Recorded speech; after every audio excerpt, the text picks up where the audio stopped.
So a grandmother figure throws a birthday party for a 5-year-old girl who hates pink. And I mean everything. Balloons, cake, banners, even the plates, all pink. The mom finds out, refuses to take her daughter, and then things explode. The girl's own grandfather goes cold. The partner calls the kid a spoiled brat. And here's the weird part. It wasn't even her birthday month. Okay, let's get into this.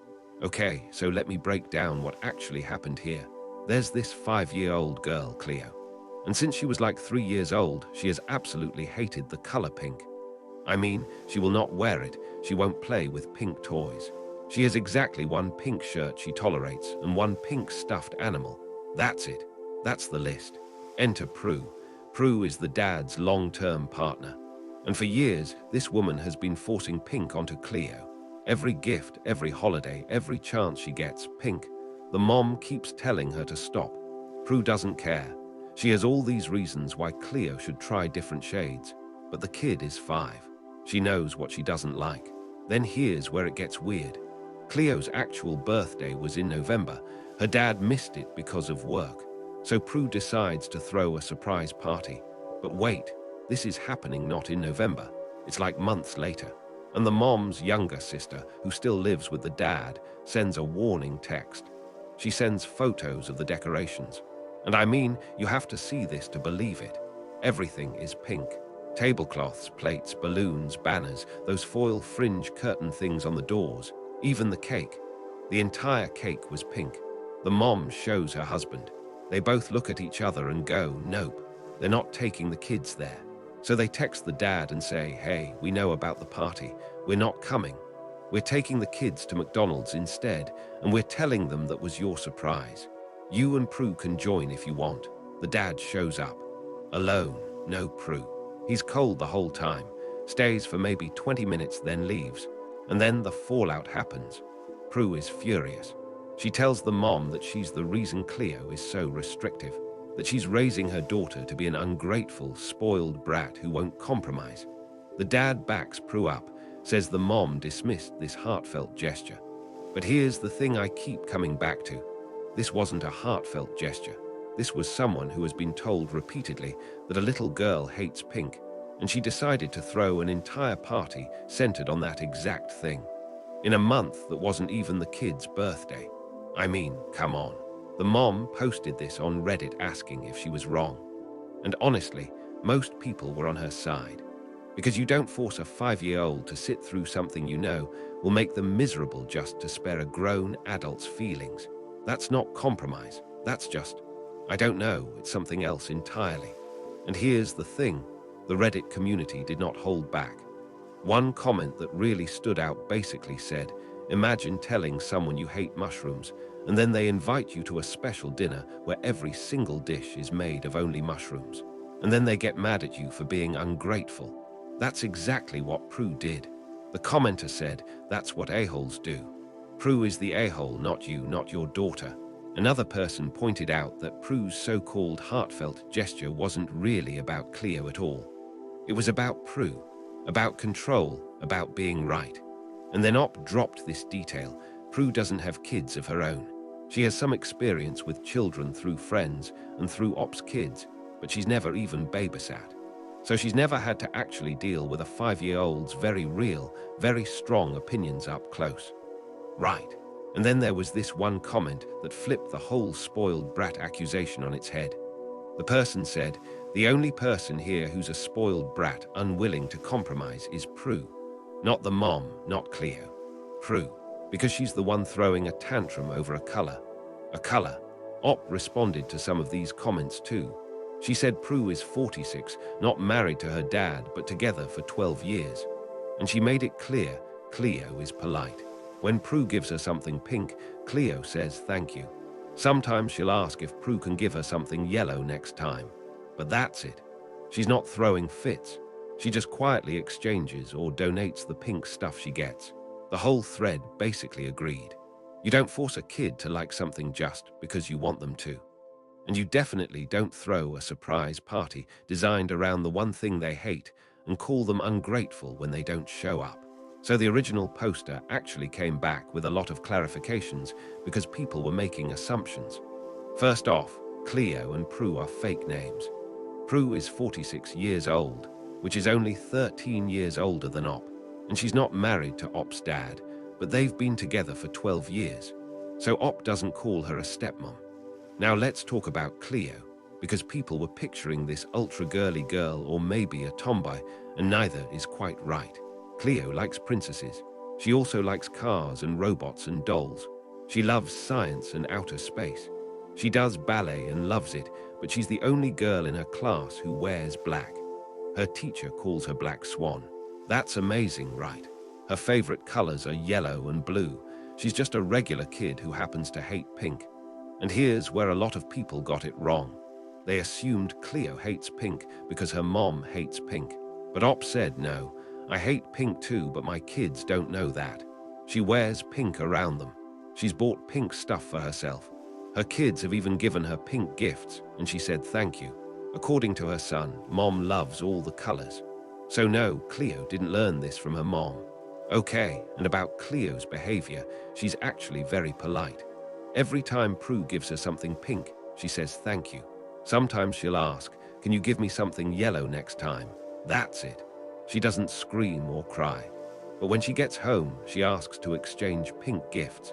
If she can't exchange them, she won't play with them or wear them. They get donated to charity or given to friends. And Cleo has friends who love pink. Her best friend adores it. Cleo doesn't care. She just doesn't want it for herself. But that party, Op said Cleo would have been miserable. She would have started crying immediately. She wouldn't have eaten the pink cake. She wouldn't have had any fun. And that's why Op didn't even tell her about the party. She didn't want her daughter to get upset. But also, she didn't want Cleo to see her grandfather differently, because he just let Prue do this. He didn't stop it. And Op wanted to protect that relationship for her daughter. So no, this wasn't about being dramatic. It was about protecting a 5-year-old from something she would have hated, and from seeing her own family hurt her. So after everything blew up, Op and her husband decided to have a real conversation with her dad and Prue. No kids this time, just the 4 of them. And they came with 3 clear rules. 1, no more surprise parties without their knowledge and approval. 2, no more pushing the color pink onto Cleo, including pink gifts. And 3, no more calling their children spoiled just for not liking something. Prue was quiet at first, didn't say a word, but the dad tried to argue. He said they should at least thank Prue for the party. And Op just said no, straight up. She told them the problem wasn't that Prue threw a party. It was that she deliberately chose something she knew Cleo hated and built the entire thing around it. So no thank you, no apology. That's when Prue finally spoke up. And she said, well, she said Cleo does love pink. She just doesn't know it yet. I mean, imagine telling a mother that her daughter is wrong about her own feelings. The husband then asked Prue, would you be this pushy if it was any other color? Prue tried to brush it off. But then he asked, would you care if Cleo hated blue? And Prue said, she doesn't need to like blue. And the husband just replied, she doesn't need to like pink either. He told Prue she has no right to decide what Cleo should or shouldn't like. In the end, both the dad and Prue agreed to the terms. But Op wasn't confident. She pulled her dad aside and told him, look, I know you have a hard time saying no to her. But if you keep enabling this, you will ruin your relationship with me and my kids. He promised it wouldn't happen again. Still, Op said she doesn't trust Prue at all. So for a few months, things were actually fine. Well, kind of. Prue stopped pushing pink. No pink gifts, no weird parties, no lectures. But here's the thing, she didn't really change. She was still visibly annoyed whenever Cleo's non-girly tastes came up. She wouldn't say anything, but Op could see her making an effort not to comment. Cleo didn't seem to notice, so whatever. Dad was fine too. No major problems. Then Cleo's 6th birthday started approaching, early November. Her best friend's birthday is about 2 weeks before hers, so they decided to do a joint party. And the theme, Wicked. The girls are obsessed with it. Cleo is going to wear an Elphaba costume, that's the green one. Her best friend will dress as Glinda, who wears pink. The girls were so excited. They had dinner with Op's dad and Prue. Cleo started talking about the party. Prue was actually happy about the theme, until Cleo said she was going as Elphaba, not Glinda. The kids moved on, but Prue didn't. Later that night, Op got a long text from Prue. It wasn't even in English, so Op summarized the highlights. And wait, this is where it gets worse. Prue said she's been holding a lot in. That Op is influencing her daughter and raising her to be a tomboy. That Cleo is obviously confused, and it's Op's fault. That it's embarrassing Op won't let her daughter be special on her birthday. That it's bad her husband lets Cleo watch Formula One with him. I mean, why is that even a problem? Then Prue said it's sad Op won't let her daughter be herself. And finally, that Op is failing her daughter. The text basically confirmed everything Op already thought. Prue won't drop this. She won't change. And Op doesn't want to keep putting her daughter around someone who won't respect her for who she is. Op's best guess. Prue was upset that Cleo chose the character who doesn't wear pink, even though she knows Cleo hates pink. Prue is just upset that Cleo isn't the girl she wants her to be. The next day, Op and her husband blocked Prue. They sent the dad a screenshot and said they're lowering contact, only seeing her at family events. That means Christmas Eve, but with extended family, not at their house. The dad can still see the kids without Prue, but if she tries anything in front of the kids, they're cutting ties permanently. A few hours later, the dad asked, "I can't change your mind, can I?" Op said no. And he admitted something. Sometimes he's on Prue's side because he thinks Op is being dramatic. Other times he knows Prue is unreasonable. Op stopped trying to understand it a long time ago. Oh, and one more thing. Cleo actually found a shade of pink she likes now. It's deep magenta. She calls it purple pink, but she still hates every other shade. So progress, I guess. Just not the kind Prue wanted. Okay, after all that family drama, we need something satisfying. So here's a quick story from the world of work. It's a classic case of malicious compliance. There was this manager, total micromanager. She wanted to proofread every single email any staff member sent externally. And she wanted to be CC'd on all of them, not just see them, be copied on every outgoing message. One day, a coworker got a reply from an employer with positive feedback about an email she wrote. The manager immediately hit reply all and took credit. She said, "I oversee all outgoing emails." Then in a staff meeting, she announced she should get credit for any positive feedback the agency receives since she proofreads everything. Here's the thing, this manager wasn't a good writer.